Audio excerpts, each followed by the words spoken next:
નમસ્કાર વિદ્યાર્થી મિત્રો, આપણે ગયા વિડિયો લેક્ચરની અંદર વાત કરતા હતા વસ્તીની કે તમામ સમસ્યાઓની અંદર વસ્તી વધારો એ જવાબદાર છે. પછી ગરીબી હોય, બેરોજગારી હોય, દેશમાં આવતી અલગ અલગ પરિસ્થિતિ હોય કે પછી વર્તમાન સમયની અંદર તમે જોઈ રહ્યા છો કે પંજાબમાં એમાં ખેડૂત લોકો દ્વારા થતું આંદોલન છે. તો મિત્રો, સરકાર જે નીતિ બનાવે છે એ નીતિ બને ત્યાં સુધી લોકોને મદદ મળે, લોકોને સહાય મળે, લોકો માટે ઉપયોગી હોય એવી નીતિ જ એ બનાવતા હોય. કારણ કે સરકાર જ્યારે નીતિ બનાવતા હોય ત્યારે ઘણા બધા અર્થશાસ્ત્રીઓ એની ઉપર કામ કરતા હોય છે. એના લાભ શું છે, ગેરલાભ શું છે, આ તમામે તમામ બાબતો છે એની ચર્ચા વિચારણા કર્યા પછી જ એ નીતિને અંતિમ સ્વરૂપ મળતું હોય છે. એ નીતિ છે એ સંસદની અંદર રજૂ થતી હોય છે. હવે ખેતીને લગતા જે કૃષિ વિષયક છે એ પસાર થઈ ગયા, પણ તમે જુઓ છો કે અત્યારે અમુક રાજ્યની અંદર દેખાવો શરૂ છે. અમુક રાજ્યોની અંદર માલગાડીને અટકાવીને પાટા ઉપર સૂઈ જવાની આવી બધી જે પ્રક્રિયાઓ બની રહી છે એ શેને લીધે બની રહી છે? તો કે વસ્તી વધે છે એને લીધે, બરાબર. બાકી પહેલાના ખેડૂત માટે સરકારો જે નીતિ બનાવતા હતા ત્યારે ખેડૂતો ક્યારે રોડ ઉપર નહોતા આવતા. અને હમણાં તમે એવા દ્રશ્યો જોયા કે રોડ ઉપર બેઠા છે અને હાથમાં શાકભાજી લઈને બેઠા છે. આ એટલા રૂપિયાની કિલો, આ એટલા રૂપિયાની કિલો. આ કેટલું વ્યાજબી? આની પહેલા તમે જોયું છે કે રોડ ઉપર દૂધ છે એ ઢોળી નાખવામાં આવતું હતું. એની બદલે કોઈ ગરીબને પાવ તો એ તમારા માટે ઉપયોગી બનશે. તો જે સમસ્યાઓ છે એ તમામ સમસ્યાઓ શા માટે ઉદ્ભવે છે? તો કે વસ્તીમાં વધારો થાય છે એટલા માટે, બરાબર છે. અને ખાસ કરીને આપણે સમજાતા કે જે વસ્તી વધે છે એ તમામે તમામ વસ્તીને તમામ જરૂરિયાતો સંતોષવાની પાયાની કામગીરી કરવાનું કામ સરકારે કરવાનું છે. એટલે સરકાર દરેક વ્યક્તિને ધ્યાનમાં રાખીને જ પોતે નીતિ ઘડતા હોય છે. ક્યારેય નીતિમાં એવું ન હોય. અને તમે જો શિષ્યવૃત્તિ આપવામાં આવે છે, અલગ અલગ પ્રકારની સહાય આપવામાં આવે છે. શા માટે? ગરીબોને છે એ સસ્તું અનાજ આપવામાં આવે છે, મધ્યાહન ભોજનની અંદર ગરીબ બાળકોને જમાડવામાં આવે છે. આ તમામે તમામ નીતિ છે એ વધતી વસ્તીને ધ્યાનમાં લઈને જ બનાવેલી હોય છે. આ ઉપરાંત જ્યારે શહેરીકરણની નવી સીમાંકન પદ્ધતિ આપણી સામે આવે, નવા નવા વિસ્તારો શહેરોની અંદર આવતા જાય, શહેરની વસ્તી વધતી જાય, તો મિત્રો એ વસ્તીને પૂરું પાડવા માટે સરકાર તમામ પ્રયત્નો કરે છે. પછી પાણી હોય, વીજળી હોય, વાહન વ્યવહાર હોય, સંદેશા વ્યવહાર હોય, કોઈ પણ સુવિધા કેમ ન હોય, બરાબર. તો જે વસ્તી વધે છે એ વસ્તી પ્રમાણે એમને સુવિધા આપવાનું કામ સરકારે કરવાનું છે. આ બધી વાત આપણે ગયા વિડિયો લેક્ચરની અંદર કરી હતી. આ ઉપરાંત વસ્તી વિસ્ફોટ એટલે શું એની વાત પણ આપણે કરી હતી. તો મિત્રો, વસ્તી વિસ્ફોટ એટલે મૃત્યુદરમાં ઘટાડો થવો અને જન્મદરમાં ઝડપી ઘટાડો ન થવો. મતલબ કે જન્મદર છે એ દિન પ્રતિદિન જે રીતે જન્મદર શરૂ હતો એ જ રીતે ચાલુ રહે, એમાં કોઈ ઘટાડો ન નોંધાય, તો જે ઊંચા દરે વસ્તીમાં વધારો થાય છે એ એટલે વસ્તી વિસ્ફોટ. એ વાત આપણે ગયા વિડિયો લેક્ચરની અંદર કરી હતી. આજે આપણે સમજવું છે ભારતમાં વસ્તીના વલણો. તો મિત્રો, વલણો એટલે શું? તો અલગ અલગ રીતે આપણે એમને સમજીએ તો કે વસ્તીનું કદ, વસ્તી વૃદ્ધિનો દર, જન્મદર, મૃત્યુદર, શહેરી વસ્તી, ગ્રામીણ વસ્તી, આવા જે અલગ અલગ ટોપિક આપણે ભણવાના છે એને વસ્તીના વલણો તરીકે ઓળખવામાં આવે છે. ફરી એકવાર બોલું છું કે વસ્તીના વલણો એટલે શું? તો સૌથી પહેલા વસ્તીનું કદ, વસ્તી વૃદ્ધિનો દર,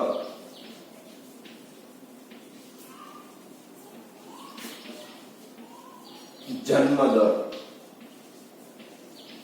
મૃત્યુ દર. એ જ રીતે શહેરી વસ્તી, ગ્રામીણ વસ્તી,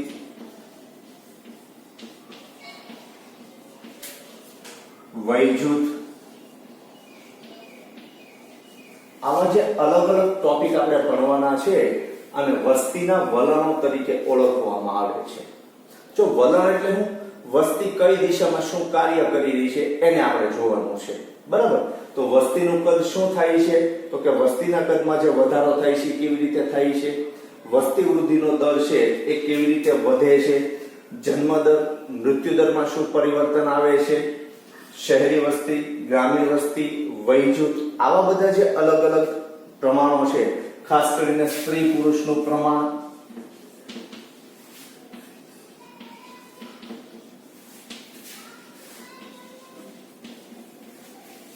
તો આવા અલગ અલગ ટોપિકને આપણે ભણવાના છે. અને આ એક એક ટોપિક મિત્રો શક્ય હોય એટલા ભણાવીશ, એટલા માટે કે આમાંથી ઘણા બધા ટોપિક એવા છે કે જે આલેખ બેઝ છે, જેની અંદર રહેલી વાતો માત્ર તમારે સમજવાની છે. એટલે જેમાં જેમાં આલેખ છે એ ટોપિક ઓનલાઈન વિડિયો દ્વારા હું નહીં ભણાવું તમને, બરાબર. એ તમારે શક્ય હોય તો આપણે ક્લાસમાં ભણીશું, બાકી એની જે થિયરી છે થિયરી હું તમને ભણાવી દઈશ. ક્લિયર? આમાં આલેખ હું તમને ત્યારે દોરવા બેસીશ નહીં, આલેખ હું તમને ભણાવીશ નહીં. આલેખ આપણે ઓલરેડી સમજીને આવ્યા છીએ. તો આમાં જે જે બાબતો આવેલી છે એની થિયરી હું તમને ભણાવી દઈશ. તો આવી રીતે વસ્તીનું કદ, વસ્તી વૃદ્ધિનો દર, જન્મ દર, મૃત્યુ દર, શહેરી વસ્તી, ગ્રામીણ વસ્તી, વસ્તીનું વય જૂથ અને સ્ત્રી પુરુષનું પ્રમાણ કેટલું છે, આ બધી બાબતો આપણે વસ્તીના વલણો તરીકે અભ્યાસમાં લેવાની છે. અને એમની પછી એમ કહીએ તો કે વસ્તીના વલણોની જ વાત કરીએ તો વલણો ક્યારે આવે? જો આ બધા આંકડા આપણને મળે ક્યારે કે કેટલી વસ્તી છે, વસ્તી વૃદ્ધિનો દર કઈ રીતે વધી રહ્યો છે, શહેરી વસ્તી કેટલી, ગ્રામીણ વસ્તી કેટલી, આ બધી આપણને ખબર છે ને આધારે પડે. તો મિત્રો એ બધી ખબર આપણને વસ્તી ગણતરીને આધારે પડે. શેને આધારે પડે? વસ્તી ગણતરીને આધારે. તો મિત્રો આપણને એમ થાય કે સૌપ્રથમ વસ્તી ગણતરી ક્યારે થઈ હશે? તો ભારતમાં સૌપ્રથમ વસ્તી ગણતરી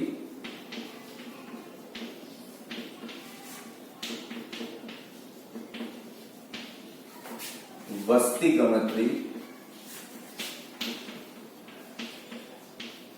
1871 ની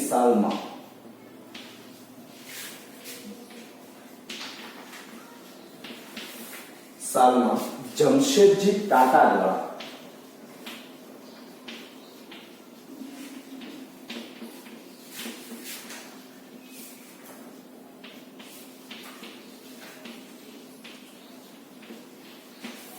આમાં મિત્રો બે પ્રશ્નો આવી ગયા. પહેલું, સૌપ્રથમ ભારતમાં વસ્તી ગણતરી કોના દ્વારા થઈ હતી અને કઈ સાલમાં થઈ હતી? આ બે પ્રશ્નો છે જે તમને એમસીક્યુ અને વીએસક્યુ માટે યાદ રાખવાના છે. બરાબર. તો આના આપણી માટે નવું નથી. જમશેદજી ટાટા કોણ છે મિત્રો? ખ્યાલ છે? અને વચ્ચે આપણે વાત કરી હતી કે આ નામથી આપણે પરિચિત છીએ. શું નામ છે? ટાટા. આપણે વાંચીએ છીએ ટાટા. બરાબર. આપણે એડવર્ટાઇઝમેન્ટ એમાં જોઈએ તો ન્યાય ટાટા જ લખેલું હોય, પણ વાસ્તવમાં એ ટાટા નથી, ટાટા છે. તો ટાટા કંપની છે એ પોતાની દરેકે દરેક મીઠુંથી માંડીને મોટા મોટા વેગનો બનાવવાનું કામ પણ ટાટા કંપની કરે છે. અને જ્ઞાનવત્સલ સ્વામીના શબ્દોમાં કહીએ, સ્વામિનારાયણ સંપ્રદાયમાં એક ખૂબ પ્રવક્તા અને મોટિવેશનલ સ્પીચ તરીકે જાણીતા એવા જ્ઞાનવત્સલ સ્વામી એવું કીધું હતું કે એશિયાનો કોઈ એવો વ્યક્તિ નહીં હોય કે જે ટાટાની પ્રોડક્ટનો યુઝ કર્યા વગર રાત્રે સૂતો હશે. મિત્રો સવારથી લઈને સાંજ સુધીમાં ક્યારેક પરોક્ષ રીતે તો ક્યારેક પ્રત્યક્ષ રીતે એ ટાટાની કોઈક ને કોઈક પ્રોડક્ટનો ઉપયોગ કરતો હશે. બરાબર. કારણ કે ઘણી બધી વસ્તુ એવી છે કે જે આપણા ઘર સુધી પહોંચે છે એ પણ ટાટાના ટ્રકમાં આવતી હોય, તો ટ્રકનો ઉપયોગ આપણે કરીએ છીએ પછી જે તે વસ્તુ આપણે દુકાનદાર પાસેથી ખરીદીએ છીએ. એ સંદર્ભે જોઈએ તો એક પણ વ્યક્તિ આની વસ્તુનો ઉપયોગ કર્યા વગર સૂતો હશે નહીં. ક્લિયર? તો સૌપ્રથમ વસ્તી ગણતરી ભારતની અંદર જો આઝાદી નહોતી મળી, ભારત હજી કેવું હતું? પિંજરામાં કેદ હતું. અને આ પિંજરાના કેદમાં હોવા છતાં 1871 માં સૌપ્રથમ વસ્તી ગણતરી જમશેદજી તાતા દ્વારા કરવામાં આવી હતી. પછી એમ કેમ પ્રકારે પછી વસ્તી ગણતરી અટકી ગઈ અને એમની પછી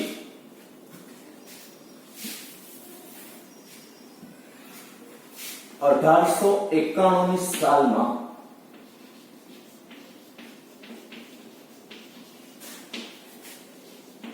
વસ્તી ગણતરી કરવામાં આવી.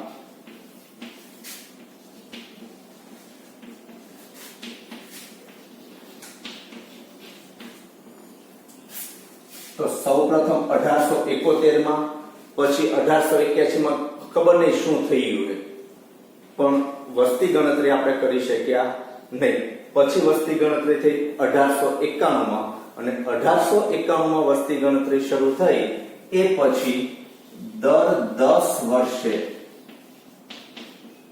ભારતમાં વસ્તી ગણતરી કરવામાં આવે છે.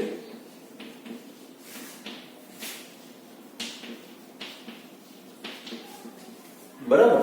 અને એમની પછીનો ટોપિક કે આઝાદી પછી એટલે કે સ્વતંત્રતા પછી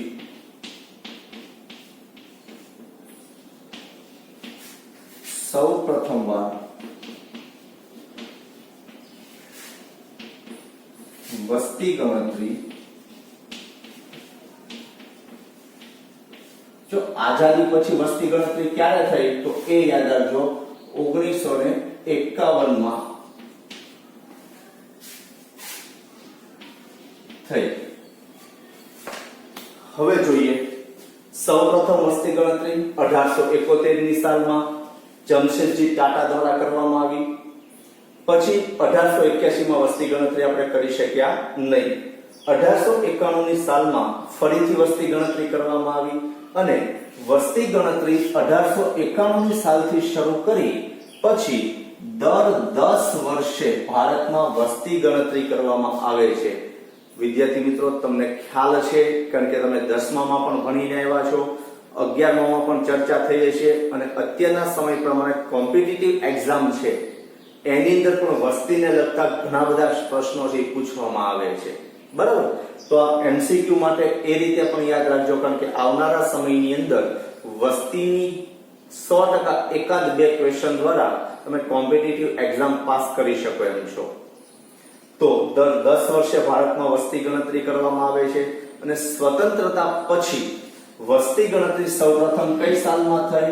1951 ની સાલમાં. કારણ કે ભારત આઝાદ ક્યારે થયું ખ્યાલ છે ને? તો મને કોમેન્ટ બોક્સમાં મૂકજો કે ભારત આ સાલમાં આઝાદ થયું. તો 1951 માં આઝાદી પછીની સૌપ્રથમ વસ્તી ગણતરી થઈ. અને હવે વસ્તી ગણતરી કઈ સાલમાં થશે? તો મિત્રો યાદ રાખીએ કે હવે વસ્તી ગણતરી 2021 ની સાલમાં થશે.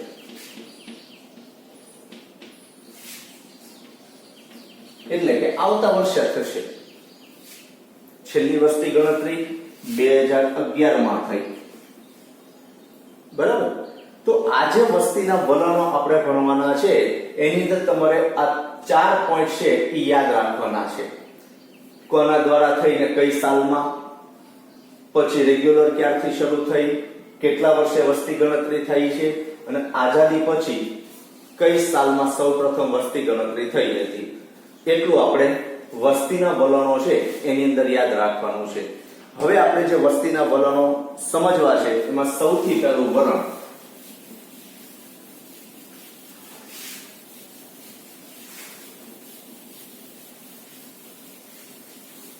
મિત્રો તમારી ટેક્સ્ટ બુકમાં પાના નંબર 80 ઉપર આપેલું છે. સૌપ્રથમ વલણ વસ્તી વૃદ્ધિ,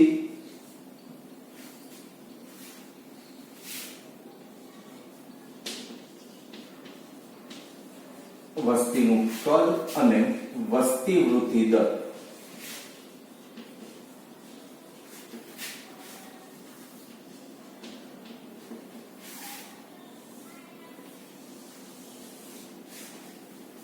તો મિત્રો વસ્તીનું કદ એટલે શું?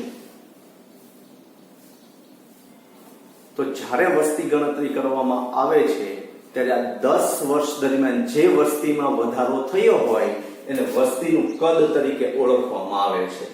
તો હમણાં જ આપણે વાત કરી કે છેલ્લી વસ્તી ગણતરી 2011 માં થઈ, એની પહેલાની વસ્તી ગણતરી 2001 માં થઈ, હવેની વસ્તી ગણતરી 2021 માં થશે. બરાબર? તો 2001 થી 11 વચ્ચે જે વસ્તીમાં વધારો થયો હોય એ વસ્તી વધારાને શું કહેવાય? વસ્તી વૃદ્ધિનું કદ કહેવાય. એટલે કદમાં દિન પ્રતિદિન શું થતું જાય છે? વધારો થતો જાય છે. અને આ વધારો એ કેટલા ટકાના દરે થાય છે?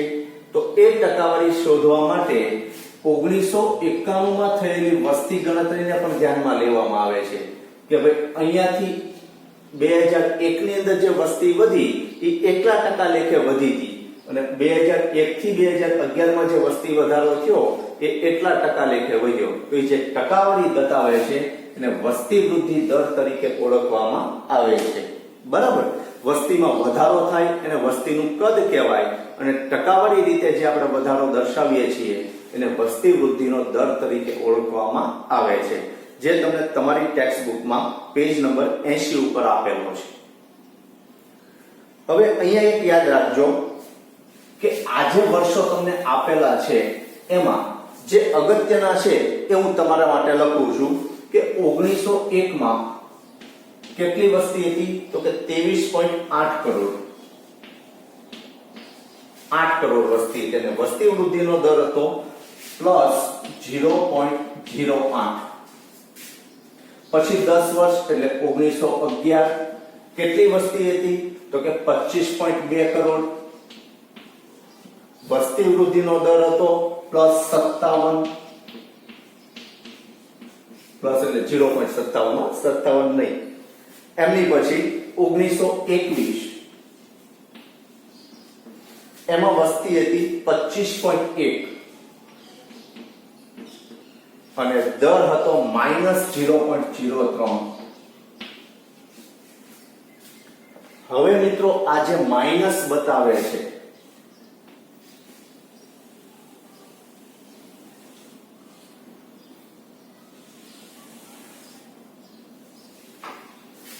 રાઉન્ડ શા માટે કરું છું? તો કે આ એક વર્ષ એવું છે કે જે વસ્તી અલગ પાડે છે. બાકીના બધા જ વર્ષો દરમિયાન અહીંયા પ્લસમાં બતાવે છે તમને. આ એક વર્ષ એવું છે કે જે માઇનસમાં જાય છે. આને મિત્રો કહેવાય મહાવિભાજક વર્ષ. મહાવિભાજક વર્ષ. તમને 2 માર્કમાં પૂછાય છે કે 1921 ના વર્ષને મહાવિભાજક વર્ષ તરીકે ઓળખવામાં આવે છે. સમજાવો શા માટે? તો મિત્રો આ એક વર્ષને બાદ કરતા પછી તમે જુઓ તો ક્રમશઃ 1 થી 2% કરતા વસ્તીમાં વધારો દર્શાવે છે. પછી ક્યારેય વસ્તીમાં ઘટાડો થયો નથી. બરાબર? તો આ 1921 પછીના વર્ષો એટલે કે 1931 1941 1951 એમ ક્રમશઃ તમે જુઓ તો 1961 સુધી સરેરાશ 1% કરતા વધારે વસ્તી વૃદ્ધિનો દર રહ્યો છે અને 1971 પછી વસ્તી વૃદ્ધિમાં 2% કરતા વધારે વધારો નોંધાયો છે. તો મિત્રો આ એક વર્ષ વસ્તીમાં વધવાનું વલણ કરવાને બદલે વસ્તીમાં શું થયું? ઘટાડો થયો. અને એ ઘટાડો શા માટે થયો એ આગળ આપણે ચર્ચા કરીશું. ઘટાડો થવાનું કંઈક તો કારણ હોય ને. લોકોમાં સમજણ શક્તિ આવે, શિક્ષણનું પ્રમાણ વધે, ઘણું બધું થાય. અમે 2 અમારા 2, સરકારનું સૂત્ર છે અમે 2 અમારો 1, જે કંઈ હોય તે. તો એવા ઘણા બધા કારણો છે. એ કારણોસર અહીંયા ઘટાડો થયો. પણ મિત્રો આવા કોઈ કારણો છે નહીં, કારણ કે ભારતમાં કોઈ નીતિ લાગુ ન પડે. ગમે એવા પ્રયત્નો કરે સરકાર કદાચ ઊંધી પડી જાય ને તો ભારતમાં કોઈ નિયમો લાગુ પડે નહીં, કારણ કે શિક્ષિત અભણ વ્યક્તિઓનો દેશ છે. સમજ્યા કાર્યવા વગર વિરોધ જ કરવાનો આવેલી કોઈ પણ વાત હોય એનો. એટલે ભારતમાં કોઈ ક્યારેય નીતિ નિયમો લાગુ ન પડે. કારણ કે તમે કોરોના કાળમાં જોયું, એવાય કોરોના વોરિયર્સ હતા કે ભલે પોલીસના દંડા ખાવા પડે પણ અમે ઘરમાં નહીં રહીએ. બાકી સરકારે એની માટે જ કીધું હતું, ગામ માટે નહોતું કીધું. એટલે ભારતમાં આવા લોકો છે ત્યાં સુધી કોઈ નીતિ નિયમો લાગુ પડે નહીં. એટલે પોઝિટિવ બાબતો તો આપણે વિચારવાનું ભૂલી જ જવાનું. એટલે અહીંયા પણ કંઈક એવી પરિસ્થિતિ ઊભી થઈ ગઈ કે જે પરિસ્થિતિને લીધે આપણે જોઈ શકીએ કે એમાં વસ્તીમાં શું થયું હતું, ઘટાડો થયો હતો. બરાબર છે, તો એમાં જોઈએ. અને વિદ્યાર્થી મિત્રો, 1921 પછી હજી 3 વર્ષ લખી નાખું છું જે તમારા માટે ઉપયોગી છે. એમાં 1991, 2001 અને 2011 આ 6 વર્ષોના આંકડા એમસીક્યુ માટે યાદ રાખજો, કારણ કે ગમે ત્યારે તમને પૂછી શકે. બરાબર? વચ્ચેના નહીં પૂછાય એવું નથી કહેતો, પણ અગત્યના પહેલા 3 ને છેલ્લા 3 એ તમારા માટે સૌથી વધારે અગત્યના છે. ખાસ કરીને છેલ્લા 3 છે એના આંકડા વધારે પૂછાશે. આ તો તમે વાંચતા વાંચતા તમે કહેશો 1951 માં કેટલી હતી, તો કે 36.1 કરોડ. કારણ કે ગઈકાલે આપણે વાંચીને આવ્યા, બરાબર, વસ્તી વિસ્ફોટની અંદર જોઈને આવ્યા. તો મિત્રો એમાં જોઈએ કે વસ્તીનું કદ એટલે જુદા જુદા વર્ષો દરમિયાન ભારતની કુલ વસ્તી. આ વર્ષ દરમિયાન કેટલી વસ્તી છે, આ વર્ષ દરમિયાન કેટલી છે, આમ જુદા જુદા વર્ષો દરમિયાન ભારતની કુલ વસ્તી કેટલી છે એનું જે આંકડા દર્શાવતું છે, એ આંકડા દર્શાવતું કોષ્ટકને શું કહેવામાં આવે છે? વસ્તીનું કદ તરીકે ઓળખવામાં આવે છે, અથવા તો પ્રમાણને વસ્તીનું કદ કહે છે. વસ્તીમાં થતા વધારાની ટકાવારીને વસ્તી વૃદ્ધિ દર તરીકે ઓળખવામાં આવે છે, જે તમને નીચેના કોષ્ટકની અંદર સમજાવવામાં આવ્યું છે. તો મિત્રો ફરી એકવાર કહું છું કે કોષ્ટક અને કોષ્ટકને આધારે બાજુમાં તમને આલેખ આપેલો છે પેજ નંબર 80-81 ઉપર. એને સમજવાનો પ્રયત્ન કરજો અને આંકડા છે એ યાદ રાખજો. ઉપરાંત આ આંકડાને આધારે છેલ્લા 5 વર્ષ લઈને, એટલે કે 1971 થી 2011 સુધીના આંકડા લઈને એ આંકડાનો તમારે આલેખ દોરવાનો છે. આલેખની પ્રેક્ટિસ એ થઈ જાય, કારણ કે આલેખ મેક્સિમમ તમને આ ચેપ્ટરમાંથી જ પૂછાશે. બરોબર, ભલે આપણે પહેલા ચેપ્ટરમાં આલેખ કેવી રીતે દોરવા એ સમજ્યા હતા, પણ આલેખ પૂછાશે 7મા ચેપ્ટરમાંથી. એટલે આ આંકડા લઈને 1971 થી 2011 ના આંકડા લઈને તમારે આલેખ દોરવાનો છે. બરાબર? તો એમાં જોઈએ તો વિદ્યાર્થી મિત્રો, હજી તમને ન મળે તો સૌથી પહેલો ટોપિક આ આંકડા છે અને આંકડાના આધારે અહીંયા આલેખ દોરેલો છે જે તમારે દોરવાનો છે. અને સાદી સ્તંભ આકૃતિ છે. કેવી છે? સાદી સ્તંભ આકૃતિ. તો હવે પહેલું કીધું છે, કારણ કે આલેખ હોય તો ખાલી આલેખ દોરીને મૂકી દેવું ન ચાલે. આલેખના આધારે શું કરવું પડે? વિશ્લેષણ કરવું પડે. તો મિત્રો આ ચેપ્ટર વિશ્લેષણ કેવી રીતે કરવું એ પણ તમને બહુ સારી રીતે સમજાવે છે. પહેલી 2 લાઈન તો આપણને કોમન આવડતી હોય. x ધરી ઉપર ફલાણું દોરેલું છે, y ધરી ઉપર ઠીકણું દર્શાવેલું છે. એટલે x y તો આપણે લખીએ જ છીએ. એ પછી શું લખવાનું છે એ વાત તમને આ ચેપ્ટર શીખવે છે. એટલે ફરી એકવાર ભાર આપું છું કે વિશ્લેષણ માટે આ ચેપ્ટર ધી બેસ્ટ છે. કે આંકડાકીય માહિતી અને એના આધારે આલેખ દોરીને વિશ્લેષણ કેવી રીતે કરવું એ ખૂબ અગત્યનું છે. તો પહેલું કીધું છે કે 1901 થી 1921 ના સમયગાળા સુધી વસ્તીમાં થયેલો વધારો ધીમો હતો. કેમ? તો કે 0.08, 0.57 અને અહીંયા ઘટાડો થયો. એટલે 1921 સુધી કીધું, એટલે આ 2 વર્ષની વાત કરી છે જેમાં વસ્તી વધારો કેવો હતો? ધીમો હતો. 1901 થી 1911 ના દશક દરમિયાન વસ્તીમાં 5.7% નો વધારો થયો હતો. એટલે કે 0.57 એ શું બતાવે છે? કારણ કે 0.57 ના 5.7 કેવી રીતે થયા? તો 0.57 એના છેદમાં 100 મૂકો. બરાબર ને? કે નહીં? બોલો, આમ થાય? તો ટકાવારી તમે કઈ રીતે કાઢો છો એનું સૂત્ર હોય તો મને મોકલજો. બરાબર, તમે સ્ટેટમાં બહુ સારી રીતે શીખેલા છો.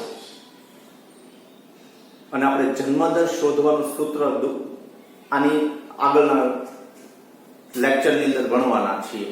તો મિત્રો 0.57 અને 0 દૂર કરવો શું કરવું પડે? બોલો, 0 દૂર કરવા હોય તો 57/100 લખી શકાય. લખી શકાય ને? કે ન લખી શકાય? તો મિત્રો 100 વ્યક્તિએ 57 વ્યક્તિનો વધારો થતો હતો. તો વિચારો, આવું ન હોય. પણ વસ્તી વૃદ્ધિમાં કેટલો વધારો થયો હતો? જો એ માપવું હોય તો કઈ રીતે માપી શકાય? તો કે 1911 ની વસ્તી અને 1901 ની વસ્તી, એટલે કે 23.8 અને 25.2 ના આંકડાને આધારે જો તમે વસ્તી ગણતરીનો વૃદ્ધિ દર શોધશો તો મિત્રો તમને 0.57 એટલે કે 5.7% દરે જે વસ્તી વધારો થતો હતો એ મળશે. બરાબર. જ્યારે 1911 થી 1921 ના દશકમાં વસ્તીમાં -0.03% ઘટાડો નોંધાયો હતો. તમારી ટેક્સ્ટબુકમાં સુધારજો, 0.3 ને 0.03% ઘટાડો નોંધાયો હતો.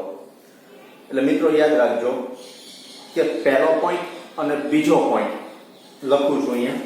વિશ્લેષણનો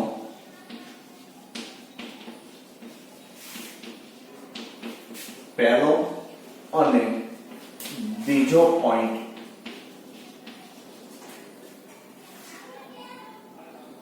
મહાવિભાજક વર્ષનો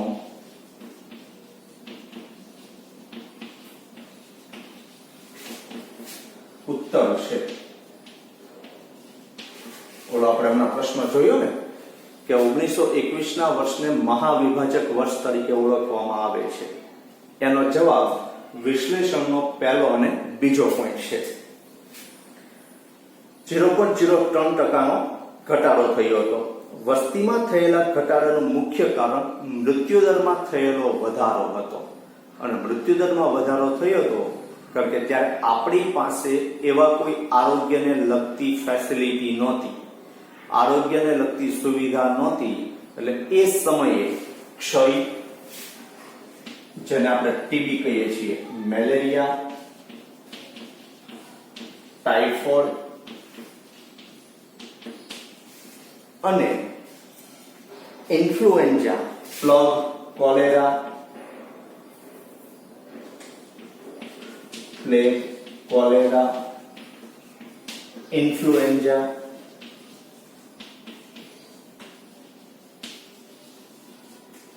આવા અલગ અલગ પ્રકારના રોગ ભારતની અંદર ઘર કરી ગયા હતા, જેની દવા આપણી પાસે નહોતી. મિત્રો પ્લેગનો રોગ મને યાદ છે. એ સમયે સુરતમાં આવ્યો હતો અને સુરતને ખાલી કરી નાખ્યું હતું. બરાબર. તો આવા બધા રોગને લીધે આપણા દેશની અંદર મૃત્યુદરમાં 1921ની સાલમાં વધારો થયો હતો. અને મૃત્યુદર વધવાને લીધે વસ્તીમાં શું જોવા મળ્યું હતું? ઘટાડો જોવા મળ્યો હતો. એટલા માટે 1921ના વર્ષને મહાન વિભાજક વર્ષ તરીકે ઓળખવામાં આવે છે. અનેકવાર પડતા દુષ્કાળ, વિવિધ રોગો એટલે કે કોલેરા, પ્લેગ, ક્ષય, મેલેરિયા અને ઇન્ફ્લુએન્ઝાના ઊંચા પ્રમાણને કારણે મરણદર ઊંચો રહેવા પામ્યો હતો. બીજું કીધું છે 1921ના વર્ષને બાદ કરતા પછીના દરેક વર્ષોમાં ભારતમાં વસ્તી વૃદ્ધિનો દર ઊંચો રહેવા પામ્યો હતો. આપણે હમણાં જ વાત કરી કે અહીંયા સુધી 0 જોવા મળે છે. એની પછી 1% કરતા સરેરાશ વધારે વસ્તીમાં વધારો થાય છે. અને 1971ના વર્ષ પછી 2% કરતા પણ વધારે વસ્તીમાં વધારો નોંધાય છે. એટલે આ એક જ વર્ષ એવું છે કે જેમાં વસ્તીમાં ઘટાડો નોંધાણો હતો. બાકીના બધા વર્ષોમાં સતત વસ્તીમાં વધારો નોંધાયો છે. આથી વસ્તી વધારાની દ્રષ્ટિએ 1921ના વર્ષને મહાન વિભાજક વર્ષ તરીકે ઓળખવામાં આવે છે.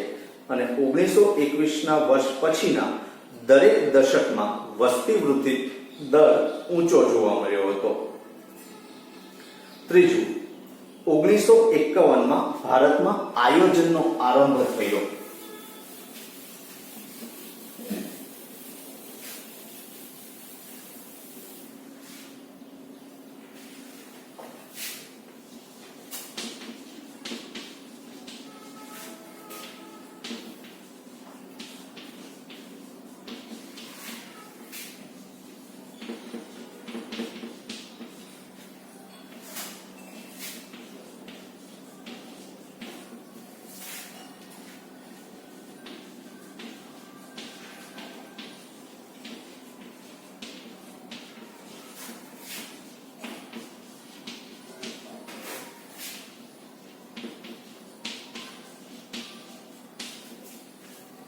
મિત્રો, આયોજન પંચ જે વર્તમાનમાં નીતિ આયોગ તરીકે ઓળખાય છે, નીતિ પંચ તરીકે ઓળખાય છે, જેના અધ્યક્ષ વડાપ્રધાન શ્રી હોય છે.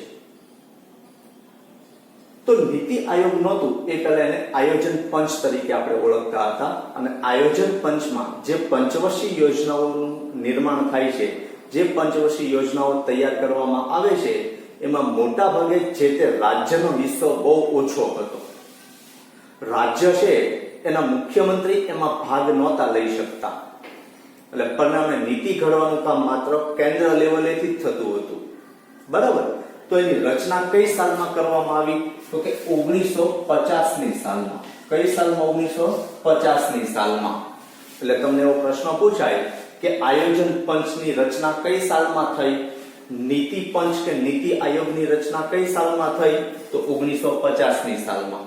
એ જ રીતે પ્રથમ પંચવર્ષીય યોજના ક્યારે શરૂ થઈ અથવા પ્રથમ આયોજનની શરૂઆત ક્યારે થઈ? તો હમણાં જ આપણે ભણીને આવ્યા 1951 ની સાલમાં. અને પ્રથમ પંચવર્ષીય યોજના 1951 ની સાલમાં. અને આ પંચવર્ષીય યોજના કેટલા વર્ષ માટેની હોય? 5 વર્ષ માટેની હોય. એટલા માટે એને પંચવર્ષીય યોજના તરીકે ઓળખવામાં આવે છે. બરાબર. તો આ બે પ્રશ્નો યાદ રાખજો. 1951 માં ભારતમાં આયોજનનો આરંભ થયો. આયોજન કાળ દરમિયાન એટલે કે 1951 માં દેશની વસ્તી 36.1 કરોડ હતી. તે 5 દશકમાં એટલે કે 2001 માં 102.09 કરોડ થઈ. 102.9 કરોડ થઈ. એટલે કે વસ્તીમાં 66.6 કરોડનો વધારો નોંધાયો. મિત્રો, આમ તો હું તમને આયોજન પંચની વાત કરું છું, એની બદલે આ બંને પ્રશ્નો હું તમને પૂછીને કોમેન્ટ બોક્સમાં લખાવું તો વધારે સારું રહે. આપણે ગરીબી અને બેરોજગારીના ચેપ્ટરની અંદર આ બંને પોઈન્ટની આપણે ચર્ચા કરી ચૂક્યા છીએ. અને કેટલી પણ છે એ આપણે ગરીબીના ચેપ્ટરમાં જોઈ ચૂક્યા છીએ. બરાબર છે? તો મિત્રો, પ્રથમ પંચવર્ષીય યોજના 1951 માં શરૂ થઈ ત્યારથી લઈને 2001 સુધીમાં એટલે કે 50 વર્ષની અંદર વસ્તીમાં 66.6 કરોડનો વધારો નોંધાયો. ચોથું કીધું છે પ્રવર્તમાન સમયમાં ભારતમાં વાર્ષિક વસ્તી વૃદ્ધિનો દર લગભગ 170 લાખ જેટલો છે. કેટલો છે? 170 લાખ. દર વર્ષે એટલો વસ્તીમાં વધારો થાય છે, જેને ટકાવારી મુજબ જોઈએ તો 1.7% લેખે દર વર્ષે વસ્તીમાં વધારો થાય છે. એટલે આપણને એમ થાય 1.7 એટલે કઈ ન થાય, કારણ કે આપણે એક ચેપ્ટરમાં ભણીને આવ્યા છીએ કે દર વર્ષે વસ્તીમાં 2% નો વધારો થાય છે. મિત્રો, 2% એટલે 170 લાખ. 1.70 કરોડ લોકો દર વર્ષે વધે છે. બરાબર. તો એમાં પાંચમું, વિશ્વમાં સૌથી વધુ વસ્તી ધરાવતો દેશ ચીન છે, જેની વસ્તી છે 134.10 કરોડ. જ્યારે ભારત બીજા ક્રમે આવે છે. 1911 માં ભારતની વસ્તી 25.2 કરોડ હતી. તે વધીને એક સૈકાના અંતે, એક સૈકા એટલે શું?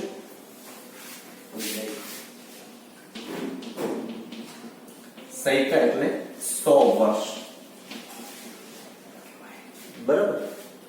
તો 100 વર્ષની અંદર વસ્તીમાં 121.10 0.02 કરોડ થઈ, જે પહેલા કેટલી હતી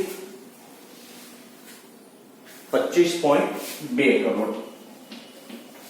ત્યાંથી વધીને મિત્રો 2 તો એમ નમ દે પણ આગળ 0 લાગ્યો ને 121.02 કરોડ થઈ. વસ્તી વૃદ્ધિના સંદર્ભમાં નિષ્ણાંતોએ એવી આગાહી કરી છે કે 2000 ના વર્ષ સુધીમાં દેશની વસ્તી 100 કરોડનો આંક વટાવી જશે. મિત્રો 2000 સુધીમાં કીધું, 2001 ની વસ્તી ગણતરી 102.9 કરોડ હતી. જો 2000 ની સાલમાં તમને કીધું તો 100 કરોડ ને વટી જશે, એની બદલે 2.9 કરોડ વધી ગઈ. એટલે આપણો વસ્તી વૃદ્ધિનો દર ઓછો થોડો છે. આપણે રેસ કરેલી છે ચીન સાથે કે આપણે ચીનને આંબા દેશું નહીં, ચીનથી આગળ નીકળી જઈશું. ભલે રોજગારીમાં ન મળે, ગરીબીમાં ન આગળ વધીએ, પણ વસ્તીમાં આપણે પાછા નહીં પડીએ. બરાબર? તો એમાં 100 કરોડનો આંક વટાવી જશે, જે સાચી પડી. 1997 ના વિશ્વ વિકાસ અહેવાલ મુજબ ભારતની વસ્તી 1995 માં લગભગ 93 કરોડ થઈ હતી. 2011 ની વસ્તી ગણતરી અહેવાલ મુજબ 2011 થી 2025 ના સમયગાળા દરમિયાન ભારતની વસ્તી 139.98 કરોડ થવાનો અંદાજ છે. મિત્રો અંદાજ નથી, થઈ ચૂકી છે. 2025 સુધીમાં એવું કીધું કે 140 કરોડ થઈ જશે. એ મિત્રો આવનારા અમુક વર્ષોમાં થઈ જશે. કદાચ 2021 ની વસ્તી ગણતરીમાં થઈ જાય તો એ કઈ કહેવાય નહીં, કારણ કે એટલી તો થઈ જ હોય. દર વર્ષે 170 લાખ વધે છે, વિચારો તમે.